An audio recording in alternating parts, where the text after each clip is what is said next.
Hey guys, I'm Ted and I'm here to give you another lecture, and for today's lecture we're going to discuss the expansion of slavery in the early republic. Now, slavery appeared to be going extinct in the early republic until, that is, the appearance of the cotton gin. Grain and cotton cultivation were actually on the rise in the republic. Tobacco cultivation was on the downslide in areas like Virginia, North Carolina, Maryland, and Delaware, areas where it had traditionally been practiced, and that's because tobacco very easily wears out the soil. So after centuries of heavy cultivation of tobacco, the soil was starting to give way. You weren't able to get those large, robust profits that your father or your grandfather's generation was able to get from the soil.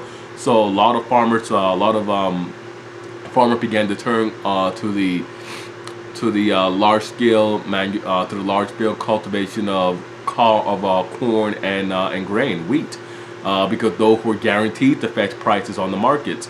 And with corn and grain, you didn't really need the heavy labor for it. They don't require the heavy or intensive cultivation that tobacco does.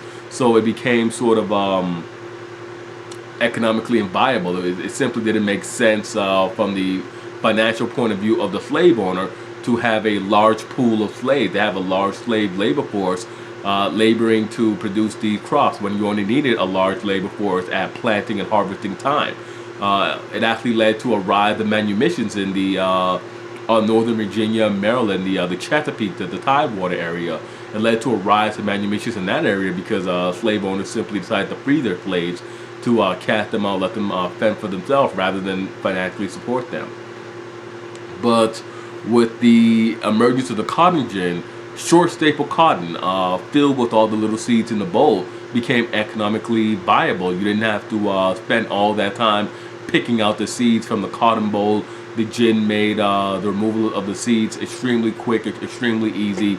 So it opened up a large section of the South, really everywhere from south of the Mississippi and east of from east of the Mississippi and south of the Ohio became open to cotton cultivation.